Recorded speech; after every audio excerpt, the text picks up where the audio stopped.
Well, here's something we haven't seen on the Apostle P channel before. We have a visitor from Sweden by way of Japan on its way to Tennessee.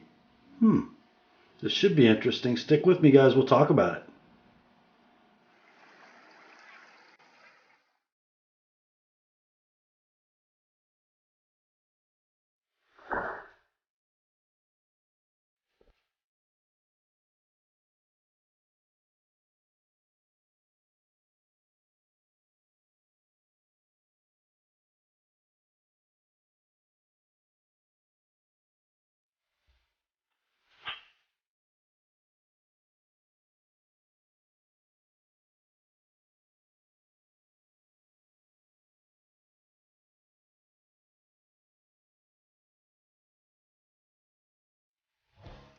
Hi gang, Rob here. It's the evening of 12 June 2014. Yes, we do have a visitor from Sweden by way of Japan. It is a Fallkniven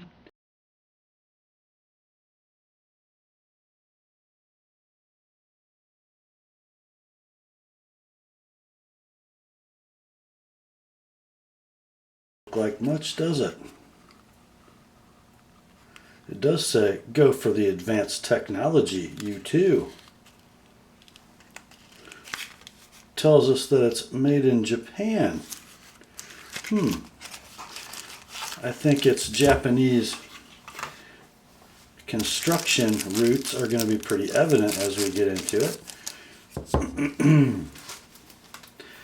This knife shipped to me from Mike Latham at collectorknives.net, and it is on its way to Tennessee. And I bet you can guess whose knife this is, can't you? It's not green, but it is a small folder. Yeah, this one belongs to our old buddy Campfiretalk. Just had it drop shipped up here to Indiana on its way to Tennessee, so we could look it over. Sort of get an impression of it, share it with you guys.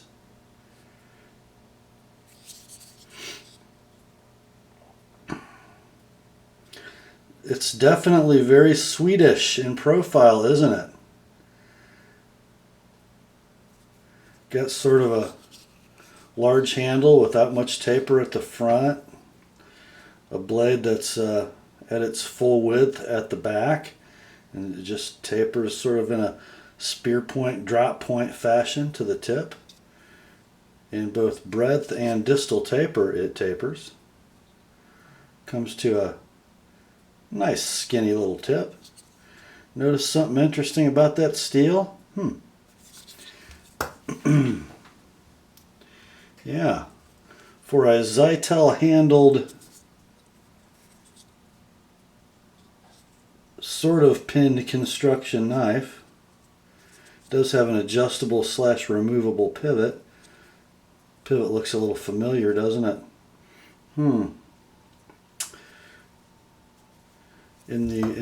Priced in the $75 range from US online retailers. You do get something pretty special. Yeah, that's a laminated blade. It is SGPS, Japanese steel. That is super gold powdered steel. Super gold powdered steel. Got to do a wipe here for you all. Show this thing off a little bit without its packing goo. There we go. Isn't that pretty? Let's talk some dimensions real quick before I get into characterizing this knife and comparing it a little bit. It's tiny, 3.4 inches long closed.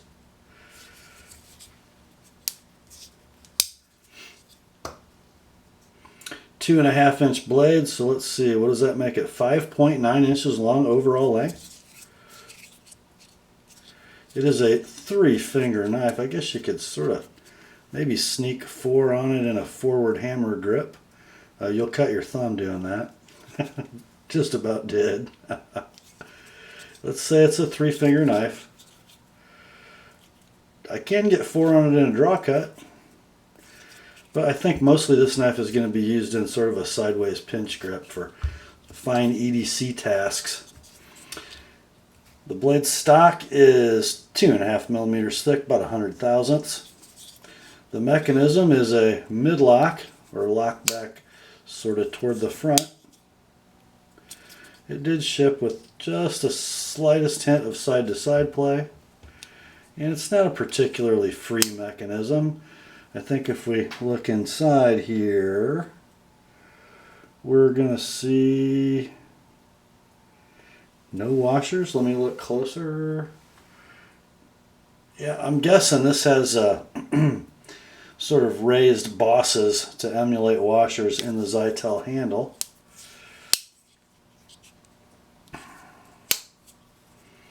Not a horrible thing for a knife of this weight. It only weighs 1.5 ounces. Interesting texture on this Zytel, isn't it? Just sort of a fine pebble texture, nothing fancy, very understated and European. What a superb, tiny little lightweight EDC blade. Opens with nail nicks, and yes, I said nicks, plural. One here for the lefty, or if you like to open them underhanded, and one just like it on the right side. Fully ambidextrous. Got a nice little lanyard hole if you need a little extra purchase or something to find it in your pocket and extract it. Very nice little knife, just finely crafted. Love that sort of blend of European design and Seki City Japan craftsmanship. And speaking of Seki City Japan, if you were thinking this looked a little familiar in construction, and maybe even in steel composition, let's bring in a cousin with a round hole in the blade. Check out these pivots, guys. Do they look vaguely similar? Or perhaps exactly the same? Actually, extremely similar construction. A rivet for the pivot of the lock bar and the same removable adjustable pivot. Even almost identical plunge grinds, and look at the steel. This is 420J2 laminated over ZDP 189, which you could call a powdered super steel of very high hardenability and high carbon. The super gold powdered steel, I believe, is laminated with VG1 over the top, and then that 62 Rockwell super hard powdered metal in the middle. Guys, and for those of you who don't know, the reason sort of thinner blades like this that use either ZDP or super gold, the reason they're laminated with a softer steel is to give them some flexibility. We still have the thickness for strength by adding the laminated sides of 420J2 in this case, or I think VG1 in this case, with kind of a thin ribbon of that super hard stuff going down the middle. If we made this super gold or ZDP full thickness, we'd have a very brittle knife blade, but because that core of the hard stuff is thin, it allows it to flex without bending, but we still get the strength, the beef of a thicker blade because of the laminated softer steel on the outside. Also, the outside steel is more rust resistant than the inner core. So the question then becomes, how similar is super gold to Spyderco's laminated ZDP? Don't know, but they sure look a lot alike, don't they? I haven't sharpened this yet. Maybe I will as soon as Campfiretalk has time to get it dull. Excuse me, and then I'll be able to give you a little more accurate report in that regard. Let's do a size comparison. As you can see, it's considerably smaller than a Cali 3.5. Do that this way so we can see a little better. I wish I had a Delica, guys, because this knife sort of reminds me of a Seki City built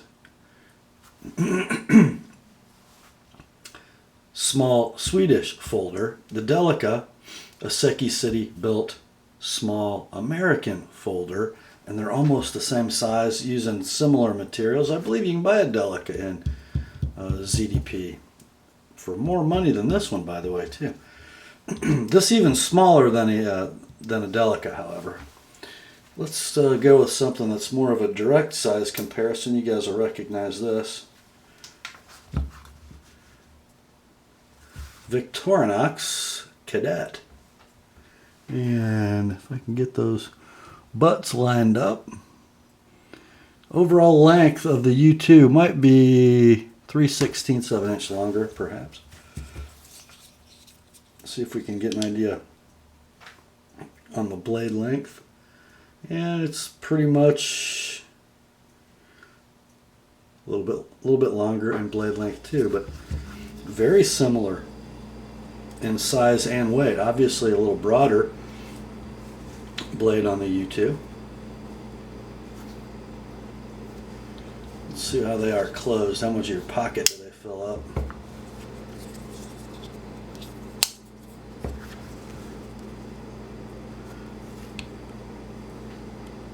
Yeah, the U2 definitely broader in pocket. And a little thicker than that Alox scaled Cadet. But I'd say pretty similar knives, completely different in philosophy and execution, but similar in size.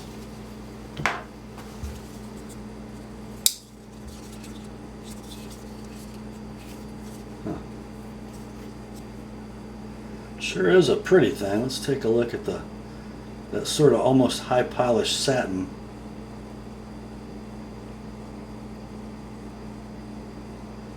Good looking laser etching logo. Nice little sharpening notch. Would you guys look at that? Spyderco, are you watching? Obviously they can do this in Japan. Take a hint. Edge grind appears to be pretty consistent. I noticed that it was pretty symmetrical on both sides. It does get a little interesting at the tip. The edge grind is actually less broad at the tip than it is at the base. Appears to be fairly nicely polished. I wouldn't say it's super sharp, but my fingertips don't always tell a story. See how it does on the old Natchez shooter supply paper. Pretty sharp. Tell you what, it cuts better than it feels. I'm still going to strap it up though.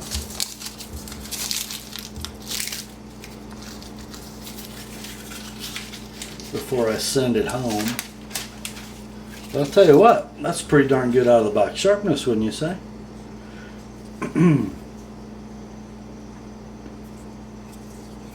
What a handsome little devil. It's such a tiny, rather inexpensive package to get such exotic steel. That would be a vicious edge holder. I really believe this is a lot like ZDP. What the heck? Pull the little strap out and give it. I'm just going to give it a few strokes on the green side here for you.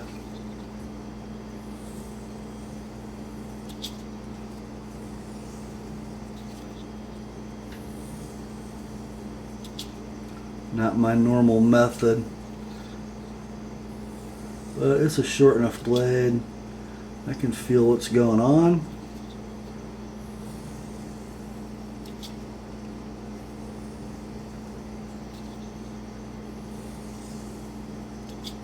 Tell you what, pretty rigid handle and blade assembly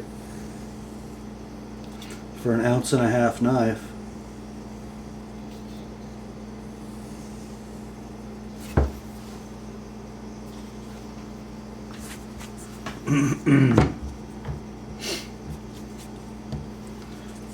Let's see what we got.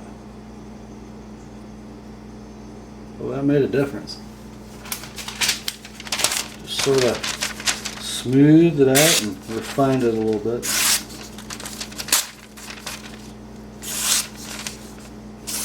Might have gotten a little quieter going through the paper.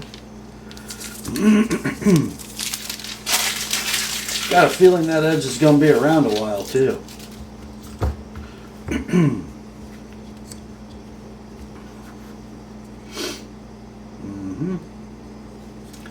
kind of like it. Tell you what, it's got a very Seki City feel about that lock. You've got that normal sort of minuscule slap between the hole in the blade and the pivot pin, which, you know, feels like just a tiniest bit of up and down play. And, you know, side to side, you know what, it's going to have to break in, wear in those sort of Zytel washer faces to the tang of the blade. I'm sure James will adjust it a little bit over time. I would imagine it's going to get better. You know, not a super strong, super precise mechanism, but what you're paying for here is that blade. What an awesome little utility shape. Enough of a fine tip and enough distal taper to make it super effective for fine tasks. Enough belly for slicing, cutting up little veggies. Good little letter opener, box opener.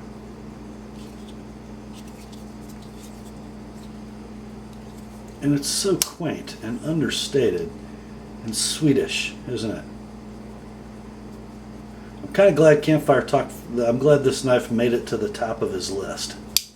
Because I know he's wanted one for a long time. He's been very curious about it. Might be a good first step in the Fallkniven line for him. He's really got his eye on, you guys know these blades better than I do. The one with the 3 gold crowns on the blade, what is that? I don't know what it is. About $50 more than this one, a little bigger. One thing to mention too, didn't mention this while we were looking at the cutting edge, but a lot of the Fallkniven fixed blades are convex ground to sort of a zero grind convex. This one is not. It's full flat ground with a V ground edge bevel,